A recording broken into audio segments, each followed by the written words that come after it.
Dia minta tolong ke saya agar dia memperlihatkan anggota tubuh saya. Saya disuruh mendesak. Saya diapakan yo? Kok saya bisa katut? Yang membuat ibu juga mau membuka pakaian ibu untuk memperlihatkan ke dia, itu muka dia yang tampan juga berarti kan, Bu? Iya, nggak pakai baju juga. Kelihatan banget suaranya mendesak, itu dipegang sampai itunya keluar. Tapi Pak, dia tahu ibu istri polisi?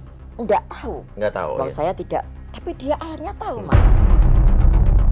Ditelepon dari pihak kantornya dia, dari Polda Papua Jayapura. Ada sidak, HP-nya ada gambar yang tidak foto terkenal. telanjang. Ya. Ibu yang diberikan kebebasan, ibu yang mencari uang untuk membebaskan Aji demi baik ibu. Pikirkan ibu, dinazan ibu, suami ibu, anak-anak ibu. Yang bikin ibu takut apa? Kedinasan saya dan keluarga anak-anak baik keluarga saya.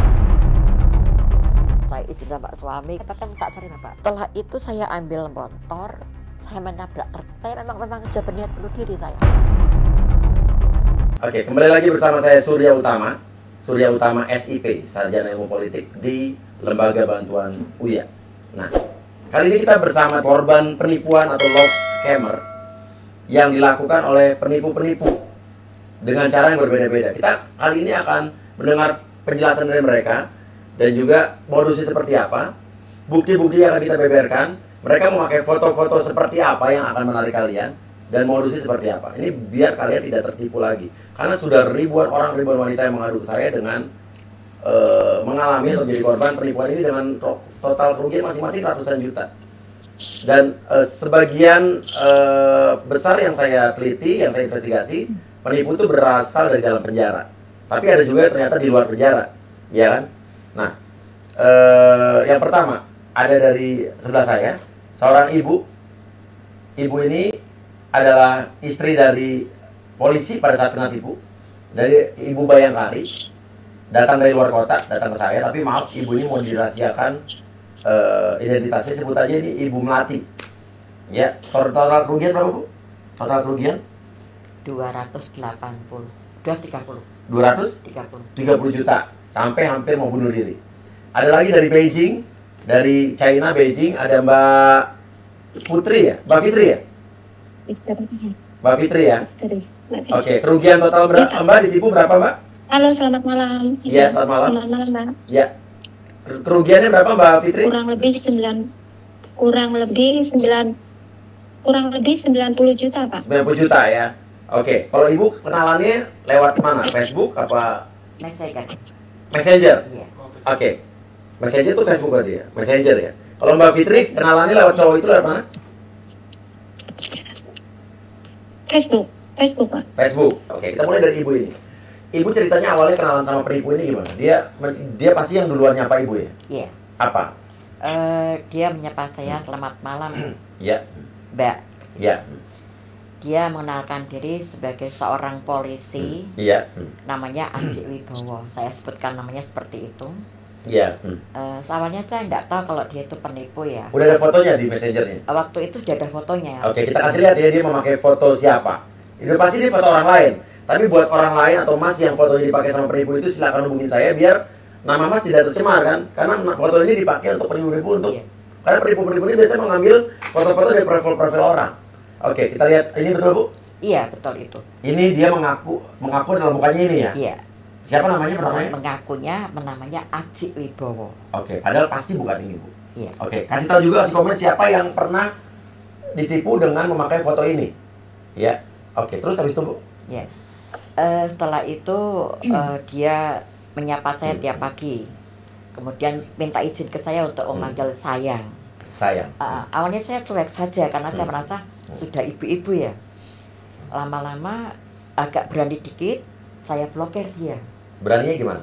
Ya saya blokir, terus saya buka lagi, dia bilang suatu saat nanti kamu akan mengemis pada saya gitu. Mengemis? Ya. Lalu dia minta pindah ke WA.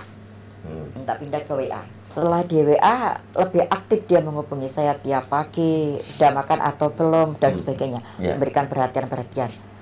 Satu hari, pagi hari jam 9 pagi, saya masih ingat, dia seperti biasa atau curhat dan lain sebagainya. Dia minta tolong ke saya, katanya kepalanya pusing gitu.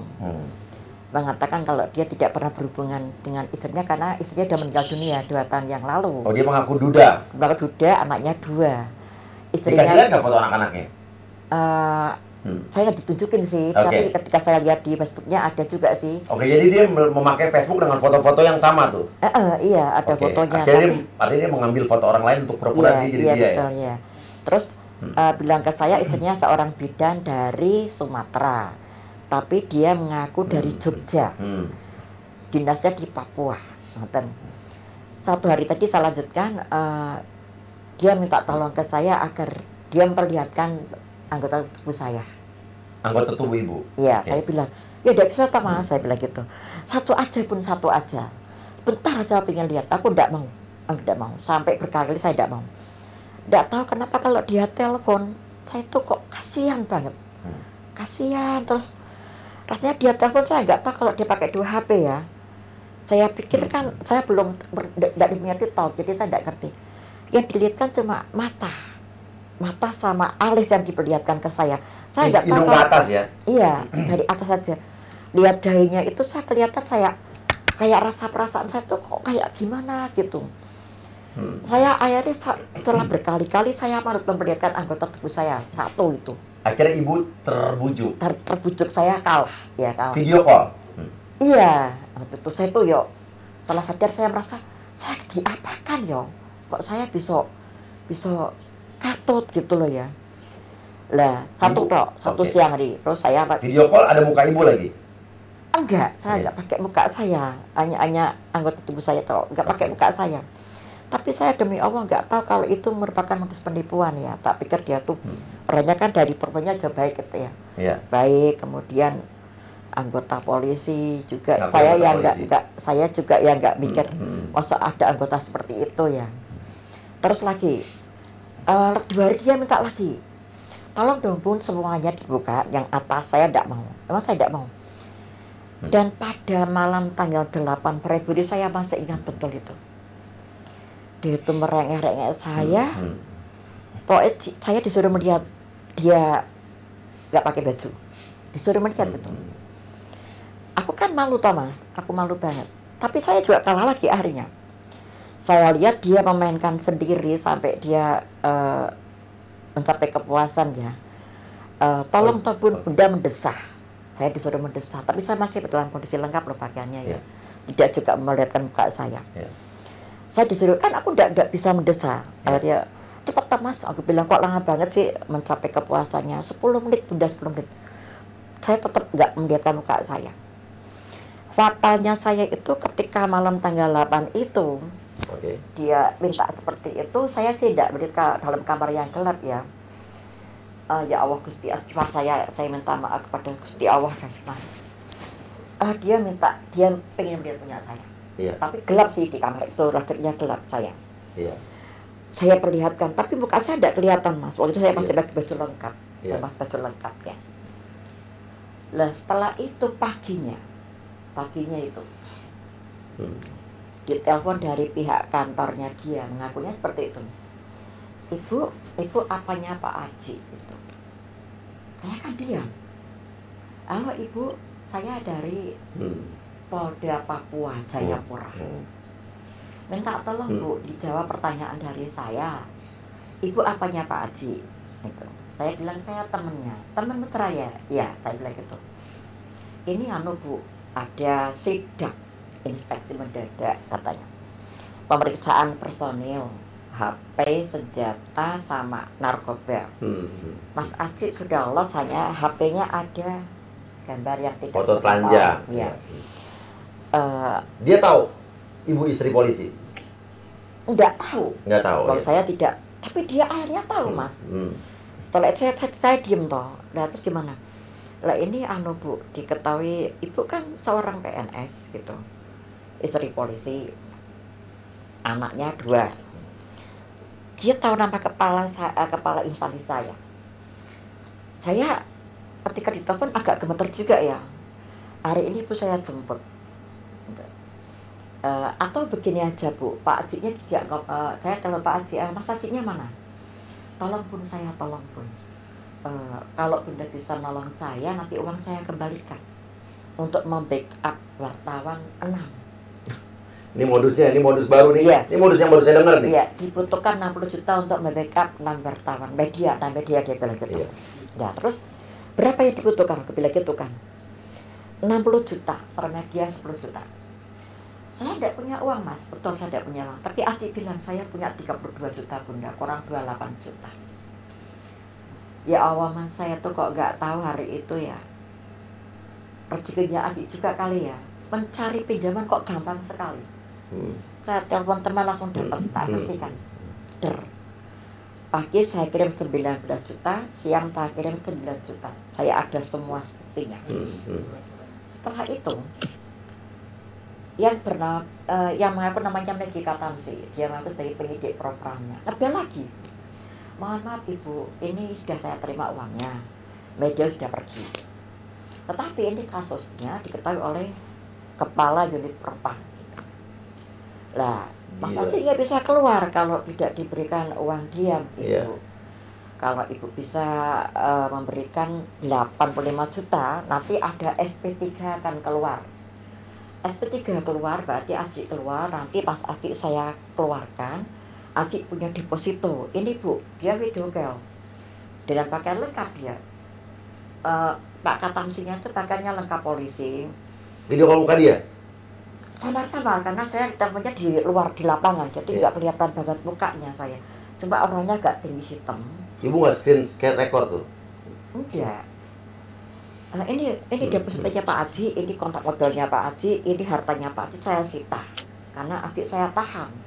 Jadi ibu yang diberikan kebebasan, ibu yang mencari uang untuk membebaskan Aji demi baik ibu. Kalau ibu tidak mau seperti itu, maka ibu saya jemput. Pikirkan ibu. Nama baik ibu, kedinasan ibu, suami ibu, anak-anak ibu. Nah, ibu yang bikin ibu takut apa? Karena ibu Saya istri waktu polisi itu apa ibu disoder. kedinasan ibu?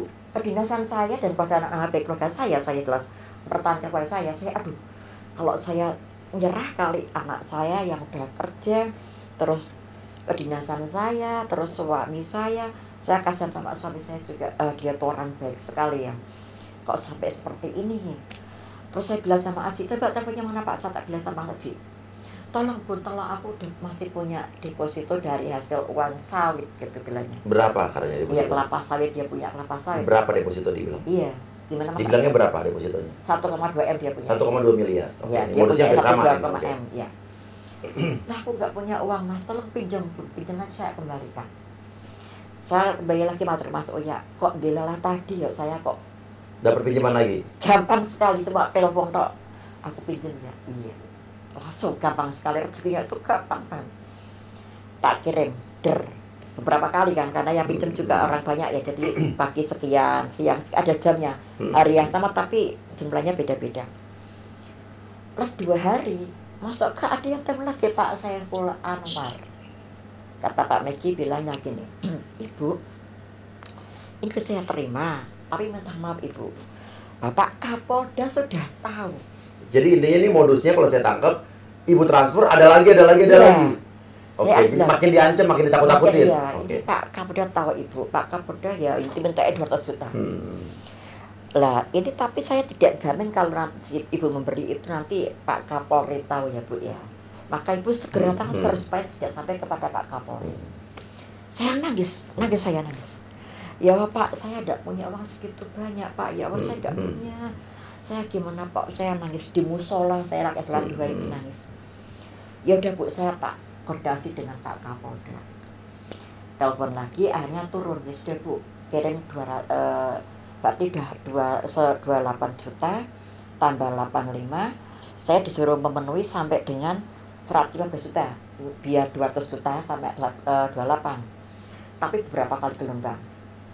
Setelah saya berikan, saya akan nagih mana Pak SP3. Bentar Bu ya, lapor sama Pak Kapolda. Lah kemudian terlapor Pak Kapolda, Aci tak telepon. Aci kalau saya telepon, itu Aci panggil. Ibu mau lah kemudian terlapor Pak Kapolda, Aci tak telepon.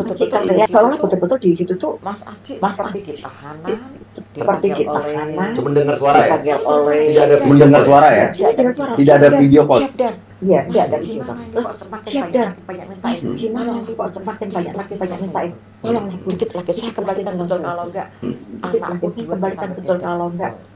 Nah, Terus akhirnya gini, nanti saya tinggal 15 saya pulang Bun, saya akan mutasi di Jogja, kayak gitu. Lihat, saya tak kirim ya, setelah tak kirim Pak Saiful Akhir itu mengaku sebagai kepala propamnya. Iya. Ya. Saya kirim, Pak Saiful bilang, Bu, ini udah Pak kamu udah terima. Tapi untuk keamanan ibu supaya tidak ada yang tahu, tidak ada yang melihat, tidak ada media yang mencium lagi, saya harap ibu ganti nomor. Ibu ganti nomor, semua dua-duanya, semua chat kita dihapus. Nanti biar tidak ada yang mengandus pembicaraan hubungan dengan Mas Aji. Jangan khawatir ibu, nanti saya bertanggung jawab untuk mengarahkan Aji itu mencarikan depositonya, menggiring ke ibu untuk mengembalikan uang ibu. Tapi Aji bos saya pindah ke Jogja biar bisa dekat dengan ibu. Ibu suka Aji kan? Ya enggak juga lah Pak, saya cuma kasihan di penjara gitu. Tapi kan akhirnya dia nggak mau sendiri Pak. Pak ibu sayang sama Aji. Saya tidak sayang dalam arti cinta Bapak, saya cuma kasihan kalau dia di penjara. Kasihan kalau karier dia itu hancur itu. Karena ibu berpikir dia polisi benar. Iya, saya di sini tuh mikirnya dia polisi benar yang disel karena hubungan kita itu loh. Saya menyelamatkan dia menyelamatkan saya. Aku pikir seperti itu, tidak ada indikasi apa-apa. Mohon maaf ya Bu ya, pas tanggal 16 Februari itu. Iya. Ini saya matiin HP-nya. Nanti saya hubungi ibu dengan nomor yang beda gitu. Iya. Tapi saya tak minta alamat rumahnya Mas Aji, dikasih rumah Jogja Kerapiak nomor 36. Iya. Setelah itu HP-nya mati, paginya saya tunggu sampai 3 tidak ada kabar, menghilang tuh. Iya. Saya baru sadar kalau saya tertipu. Oke. Iya, karena HP-nya tidak aktif, message juga tidak aktif. Karena saya panik, saya panik pokoknya ya. Terus saya izin sama suami kalau saya izin sama anak-anak juga, sama keluarga besar saya juga. Kalau saya minta maaf, tapi saya tidak menyampaikan atas kesalahan saya gitu. Saya minta maaf pokoknya saya minta maaf. Saya gagal untuk hidup. Bapak saya bingung, kenapa kamu saya bahkan tak cari Bapak. Maaf. Tolong saya diceraikan paham, bilang gitu. Bapak kembali ke pacar aja, saya bilang gitu. Kamu kenapa sih sampai hari ini Bapak tidak tahu. Setelah itu saya ambil motor, saya menabrak truk. Tapi saya sadar kalau saya mati apakah masalah selesai? Utang saya masih banyak. Oh, ibu ngambil motor, nabrakin motor tetap? Iya, mau nabrak truk, saya terus berhenti. Truknya juga berhenti. Ibu apaan? Saya bohong, saya memang sudah berniat bunuh diri saya. Saya pikir lebih baik saya mati. Saya nggak berpikir kalau saya tidak mati terus gimana? Iya toh. Terus saya berhenti, saya istighfar. Sopirnya bilang, ibu ada apa? Kan dia tahu juga saya agak dikenal di tempat sekitar saya. Saya pulang, terus hari Kamis pagi saya semaput di kelas. Di kelas semaput, dibawa ke rumah sakit, saya kena serangan jantung. Saya opnam 3 hari. Setelah itu, sampai hari ini saya masih pengobatan. Saya masih pengobatan sampai ini. Jujur saya tuh sampai hari ini juga masih, gimana sih rasanya ya, uang segitu banyak ya Pak ya. Harus balikin ke orang-orang. Iya, saya itu harus balikin ke orang-orang. Yang paling parah itu ialah uang yang saya pinjam dari teman saya yang minta bunga 10% itu ya. Saya harus mengganti setiap bulan 10 juta itu. Itu baru bunganya dok, belum sama pokoknya. Uang yang lainnya sudah saya kembaliin. Tapi yang paling fatal ya uang bapak yang untuk naik umroh. Saya sampai ini belum matur kalau uang itu sudah tidak ada. Jadi saya hidupnya tiap hari itu rasanya kayak sudah tidak bisa hidup. Saya kepingin aja Gusti Allah segera mencabut saya gitu loh. Tapi saya juga mikir kalau saya diambil terus saya masih punya utang, sampai saya kan bingung. Ini saya utang untuk apa saja gitu. Saya ya istilahnya saya bertahan untuk hidup, tapi saya tidak tahu nanti saya akan mengambil dari mana uang itu. Setiap saya ingat Aji, rasanya saya tuh jujur aja Mas ya, sampai sekarang ada kesakit hati, tapi juga ada rasa gimana ya, kepingin saya ketemu sama orangnya betul. kepingin ketemu sama orang yang asli, bukan yang ini ya. Ini kan kalau yang palsu. Ini kan palsu. Setelah saya lihat TikToknya itu, beliau itu Heru Wibowo dari Polres Kebumen yang aslinya itu. Dia dipakai nama, dipakai fotonya. Dipakai oleh. Iya. Kita lihat dulu nih, ada foto transferan ibu terhadap dia, tapi nama ibu di blur. Berarti tujuannya adalah BRI, nama tujuan Tati Sumiati. Iya. Sebetulnya mungkin atau polisi atau dari Bank BRI bisa meneliti nomor ini. Itu Bank Mandiri. Tati Sumiati Bank Mandiri, saya kirim dari BRI. Oh gitu, tapi oke. Berarti ini Bank Mandiri. Ya, atas nama Tati Sumiati. Iya. Ya, atas nama Tati Sumiati, ada nomornya. Coba mungkin polisi dari nomor itu bisa kelihatan kan? Saat dia mengambil uang di ATM segala macam, ada CCTV-nya. Walaupun nomor telepon sudah tidak aktif. Tadi nomor telepon yang ibu kasih ke saya udah tidak aktif. Jadi saya tidak bisa lacak nih, Bu. Nah, terus intinya, Bu, artinya kalau misalnya dia nonton, sekarang ibu mau ngomong apa sama si orang yang nipu ibu ini? Sama Mas Aji. Iya. Aji pasti bukan nama asli dia. Iya. Kalau saya berharap sama Mas Aji kalau melihat tayangan hari ini, tolonglah ya, saya dari awal tidak punya kecurigaan apa-apa dengan beliau. Saya sangat menghormati beliau ya, kalau bagaimanapun dia, kalau saya anggap polisi, dia itu keluarga besar saya ya toh. Saya kepingin dia punya etikat baik pada saya untuk menepati ucapannya, mengembalikan uang saya. Seperti itu, harapan saya seperti itu. Saya tidak punya itu kemudian nanti marah-marah, enggak. Yang penting dia kembalikan uang saya, karena uang itu bukan milik saya, itu uang orang yang saya pinjam. Jangan buat saya sengsara seperti ini, karena dari hati yang paling dalam, demi Allah saya tidak menyangka, tidak menduga kalau dia itu seorang yang tega menipu saya. Tapi permasalahannya, Bu, kemarin pengakuan dari seorang lapas, napi di lapas J, lapas dolar di daerah Bandung. Dia tugasnya waktu di penjara nipu-nipu gitu, Bu. Dia disuruh kalau tidak melakukan, dia bisa dapat hukuman sampai disodomi dan lain sebagainya, kata dia ya. Tapi dia hanya menerima 3-5% dari uang yang ditipu. Andai kata dia menipu orang 200 juta, artinya dia hanya menerima berarti 6 juta ya sampai 10 juta. Dan yang lainnya dibagi ke RT, RW dan juga petugas yang ada di situ. Artinya, Bu, susah juga mungkin kalau emang dia penipu yang di dalam lapas. Ya nggak mungkin juga uang ibu akan balik. Event itu juga penipu-penipu yang di luar lapas gitu ya. Karena udah jelas emang dia penipu. Iya. Dan ini cuma hanya orang yang jadi aware bahwa tidak ada lagi terjadi hal-hal seperti ini. Ini kan modus lain lagi nih. Diancam karena tadi ibu udah di profiling. Iya. Ibu adalah istri polisi, ibu dinas di mana, iya, ibu ditakut-takutin, ibu punya anak, dia udah tahu semua. Karena dia saya tidak menyampaikan.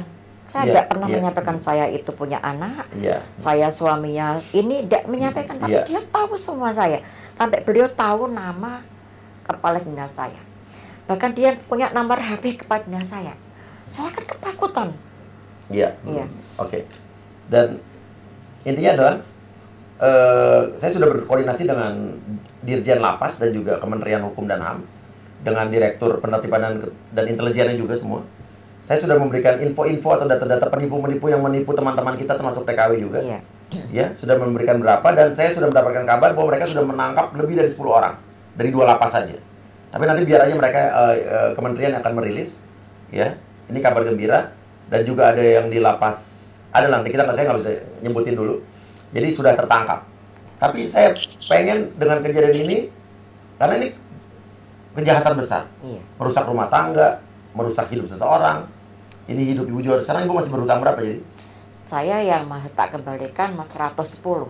Yang masih harus dikembalikan? Iya, yang lain sudah saya pilih dari uang dapat arisan, dapat uang apa saya kembalikan. 110 yang belum saya kembalikan.